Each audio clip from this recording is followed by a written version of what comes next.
बिस्मिल्लाहिर्रहमानिर्रहीम। अस्सलाम वालेकुम। कैसे हैं आप सब? दुआ है और उम्मीद है कि आप सब खैरियत से होंगे। और माशाल्लाह रमज़ान का दूसरा अशरा शुरू हो गया है। रमज़ान बहुत तेज़ी से जा रहा है। अल्लाह ताला हमें इसकी रहमतें और बरकतें समेटने की तौफीक अता फरमाए। और सबके लिए दुआ कीजिए, अपने लिए भी कीजिए, अपने इर्द गिर्द लोगों के लिए, उन सबके लिए कीजिए। अल्लाह ताला सबकी दुआएं और नए ख्वाहिशात कबूल और मंजूर फरमाए। तो चलिए जी, आज की रेसिपी की तरफ चलते हैं। और रेसिपी की तरफ जाने से पहले हमेशा की तरह आपसे रिक्वेस्ट है कि मेरे चैनल को लाइक करें, सब्सक्राइब करें, फ्रेंड्स एंड फैमिली के साथ शेयर करें और साथ में लगे बेल आइकन के बटन को भी क्लिक करें ताकि हर नए आने वाली रेसिपी आपको फ्री में देखने को मिले। और आज मैं बनाने लगी हूँ सेवइयों से एक बहुत मज़े का मीठा बनाने लगी हूँ, जो आपके ईद ट्रॉली के लिए या इफ्तार पार्टी के लिए बहुत अच्छा रहेगा। तो ये मैंने सेवइयों का एक पैकेट लिया है और इसको पैकेट के अंदर ही मैंने इसको क्रश कर लिया है ऐसे करके, क्योंकि ऐसे बार ऐसे करें ना तो फिर बहुत फैलता है। देखिए अभी भी उड़ के इधर उधर जा रही हैं, तो बेहतर होता है कि पैकेट में ही करें। और दो तरह की सेवइयाँ आती हैं, एक थोड़ी डार्क कलर में आती है और एक लाइट कलर में आती है। ये लाइट कलर की हमेशा लिया करें जब आपने भूननी होती हैं। तो ये इसलिए मैंने ये लाइट कलर वाली, ये पूरा एक पैकेट है जिसको मैंने ऐसे क्रश कर लिया है। तो अच्छी तरह इसको छोटे पीस कर लेनी है। चलिए अब कुकिंग की तरफ चलते हैं। तो ये मैंने फ्राइंग पैन लिया है।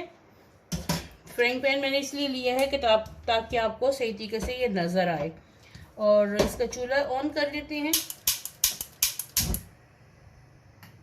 चूल्हा ऑन हो गया। अब इसमें मैं 1 से 2 टेबलस्पून इसमें मैं घी के डालने लगी हूँ, देसी घी के। तकरीबन 1 से 1.5 टेबलस्पून के करीब ये देसी घी है, ये डाल दिए। बटर डाल ले, देसी घी डाल ले, नहीं है तो सादा डालडा घी डाल ले, लेकिन देसी घी से जायका बहुत अच्छा आता है। चलिए ये मैंने डाल दिया और साथ में इसमें मैं सेवइयां डालने लगी हूँ। अब इनको मैं गोल्डन होने तक भूनूंगी। इनको सिंपल नहीं भूनना, भूनने के दौरान क्या करना है ये मैं आपको साथ साथ बताती जाऊंगी। इसको बिल्कुल हल्की आंच पे आपने इसको फ्राई करना है। थोड़ी सी गोल्डन होती है, फिर नेक्स्ट प्रोसीजर क्या करना है आपको दिखाती हूँ। ये देखिए इसका रंग बदलना शुरू हो गया है। अब इसमें मैं क्या डालने लगी हूँ, ये मेरे पास है 6 टेबलस्पून चीनी है। तो इसमें से मैं पिसी हुई चीनी है, क्योंकि यहाँ पे बहुत मोटी मिलती है तो इसलिए मैंने इसको पीस लिया है। अब मैं इसमें 3 टेबलस्पून ये चीनी डालने लगी हूँ। 1, 2 और ये 3। ये 3 टेबलस्पून इसमें मैंने चीनी डाल दी ताकि इसमें थोड़ा टेस्ट आ जाए। और साथ में मैं इसमें डालने लगी हूँ, मेरे पास मिल्क पाउडर है, ये डालने लगी हूँ। 1, 2 और ये 3 टेबलस्पून इसमें मिल्क पाउडर चला गया। अब इसको मैं भूनूंगी, मिक्स करूंगी और साथ में भूनती जाऊंगी। चलिए जी, सेवइयां हमारी भून गई चुकी हैं अच्छी तरह से। ये देखें। अब इसकी पहचान ये है कि ये जुड़ना शुरू हो जाएगी। इसको बहुत ज़्यादा नहीं इसको मैंने गोल्डन करना, बस इतना बहुत है, वरना फिर जले जले का जायका आएगा। तो इसलिए फिर मैं इस स्टेज पे अब ये अच्छी तरह भून गई है। साथ में जो इसमें मिल्क पाउडर डाला था वो भी भून गया है। और जलाना नहीं है, कोशिश करनी है कि हल्की आंच पे मुसलसल इसको आप भूनते जाएं। तो ये मेरी सेवइयां अब अच्छी तरीके से इनका कलर चेंज हो गया है। अब मैं चूल्हा बंद करती हूँ। अब ये मैंने एक डिश ले ली है। इसमें मैं ये जो सेवइयां भूनी है इसको मैंने फ्राइंग पैन से निकाल लिया था, क्योंकि वो फिर उसमें ज़्यादा रंग पकड़ते जाना था, तो इसलिए मैंने यहाँ पे निकाल लिया। अब इसको मैं बराबर के 2 हिस्सों में तकसीम करूँगी। ये देखें,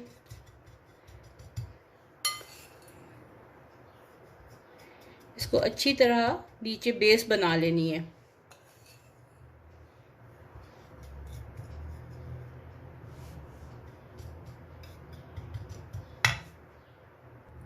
ये देखें, मैंने ये डिश ऐसे रेडी कर ली है और इसकी बेस बना ली है नीचे। चलिए अब नेक्स्ट प्रोसीजर की तरफ चलते हैं।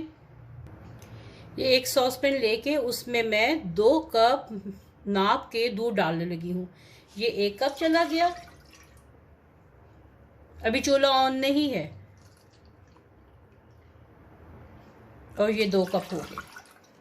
2 कप मैंने नाप के दूध ले लिए, ठीक है। अब दूध में मैं डालने लगी हूँ वनीला कस्टर्ड पाउडर। ये 1 टेबलस्पून, ये 2 टेबलस्पून और ये 3 टेबलस्पून। 3 टेबलस्पून ये वनीला कस्टर्ड पाउडर चला गया इसमें। इसको थिक सा बनाना है। वनीला पाउडर इसमें चला गया। साथ में इसमें मैं डालने लगी हूँ मिल्क पाउडर। मिल्क पाउडर 1, 2 और ये 3 टेबलस्पून ये चला गया इसमें।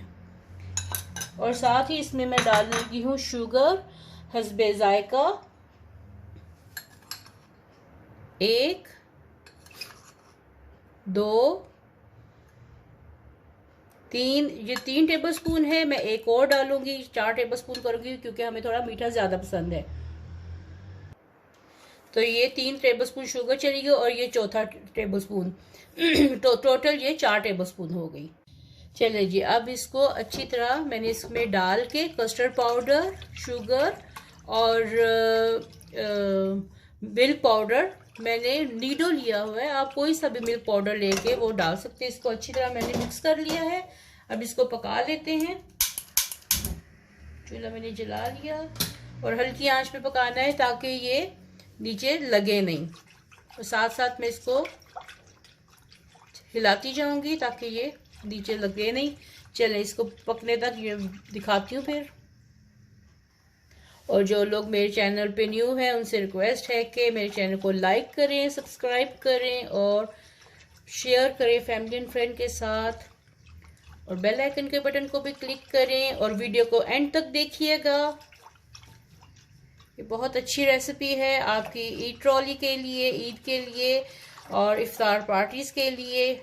जब भी दिल करे इस तरह की भी बना के सर्व करें, घर वालों को भी, मेहमानों को।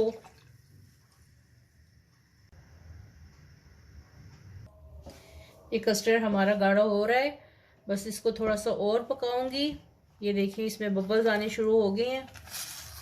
ये देखिए, ये अच्छे से पका के गाढ़ा करके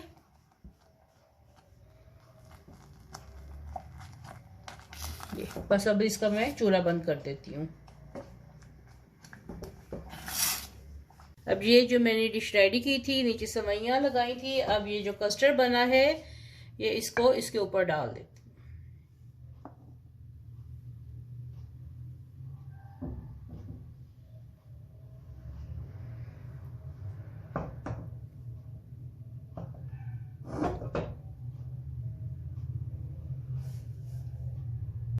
साथ में ये 2 अदद बाउल्स हैं, इनमें भी डाल दूं।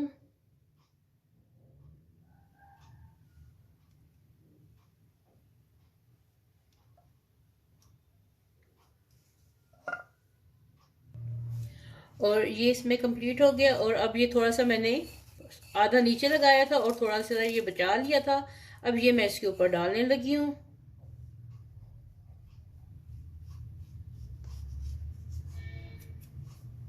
ये देखिए, ये इसके ऊपर लेयर लग गई है। अब इसके ऊपर अपनी मर्जी से जो भी आपने खुश्क मेवा डालना है, ये मेरे पास किशमिश है, ये मैं डाल रही हूँ।